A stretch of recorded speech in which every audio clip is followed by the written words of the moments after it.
morning, everybody. Thanks for being here. I know it's a hard choice between early lunch or me. So, thanks for being here. And, apologies to those who are standing, but let me be clear, we won't be serving food here. So, it's going just to be a talk, right? Okay, so let's get on with it. I'll be talking about digital banking. How broad and vague can you get? It's the whole track, right? So let me then do this by, I won't bore you with information that you can find on the internet. There's so much information on digital banking there. But let me share with you what I have seen, what I have experienced, having been exposed to this field for quite a while, seen the ups and downs, and hopefully it would serve as learnings or insights for you. All right? All right. Thank you. Okay. All right. First thing, there's only three, right? So first thing is digital banking is an experience. It's not about the technology that you put in. It's not just about the technology. It's not about just having an app or a website and you can call it digital banking. Yes, it is needed, but that is not the end all of digital banking. That I will explain it further, but let's put a pause to it and just take it for now, that digital banking is an experience. Next is digital banking can coexist with traditional banking. It's not a battle or a fight between a traditional bank or a digital bank, because you can argue that a traditional bank can also become a digital bank, even with its own branches or brick and mortar network. Okay, so it's not about, it's not an either or. It could be an and. Okay? And lastly, digital banking is not bound by traditional banking practices. And this is where the differentiation happens. This is where the innovation happens. Banking practices have been established because of a particular network, right? They have branches, so therefore the processes are like this. However, if you now tweak the model, therefore you do not need to inherit those same practices and put it under digital banking. It's not a necessity to translate those processes into digital banking. In fact, you will even discover that they may not even be relevant when it comes to digital banking.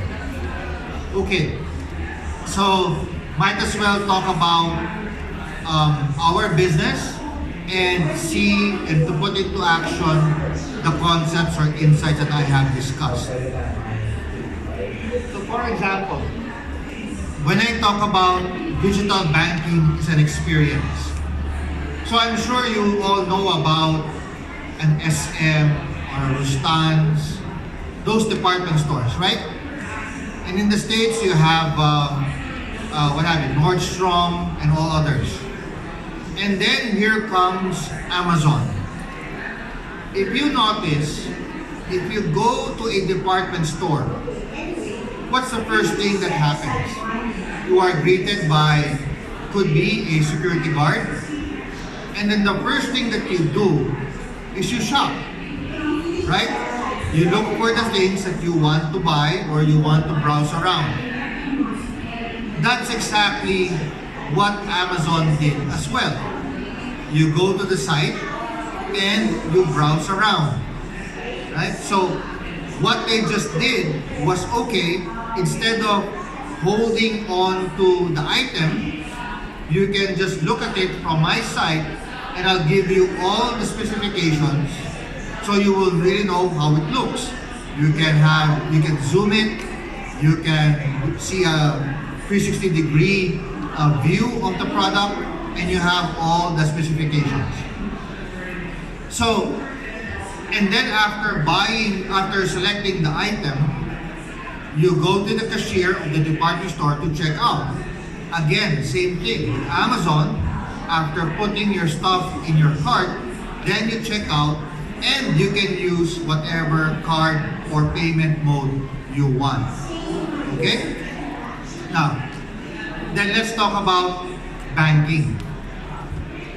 Traditional banking is you go to a bank branch, you are greeted by the security guard, then you enter and maybe take a number if the branch has a queuing system, and then you go to the counter to tell the counter what you want to do.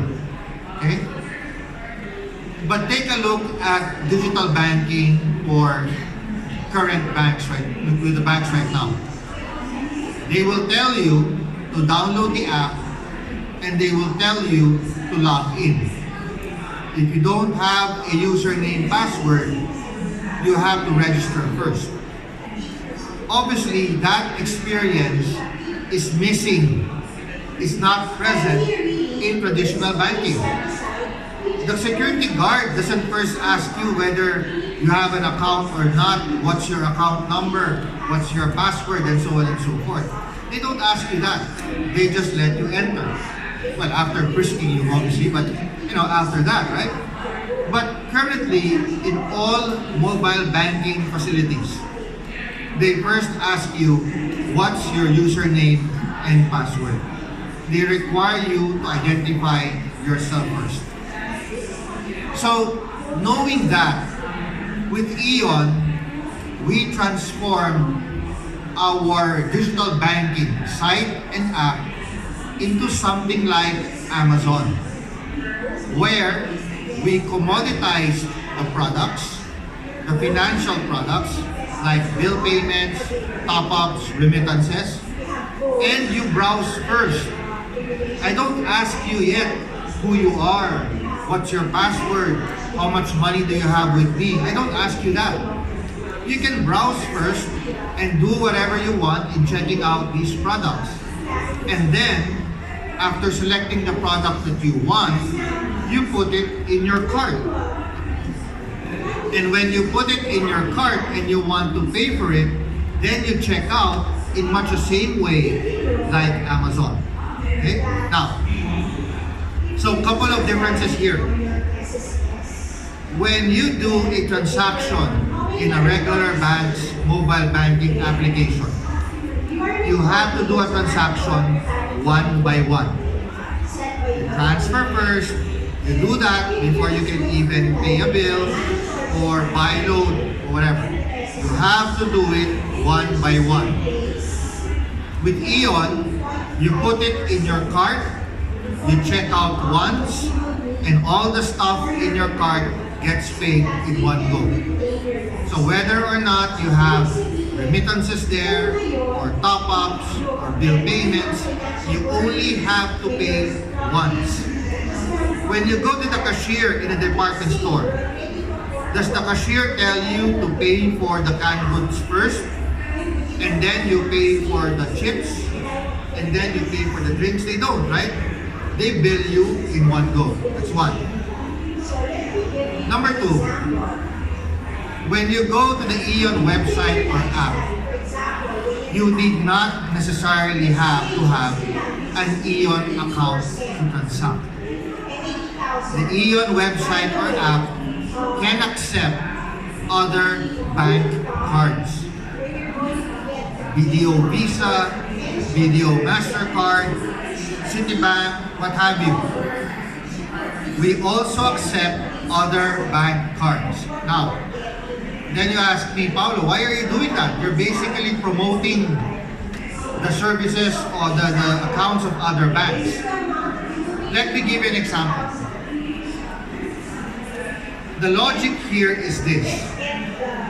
When you're a payroll account holder and I have services that your bank does not offer, For example, in Eon, you can load up your auto-sweep RFID instantly, okay? Rather than go to a 7-Eleven or a Shell.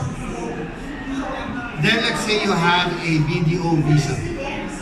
And then you tell the customer, hey, you can buy auto-sweep RFID load in the Eon website or app.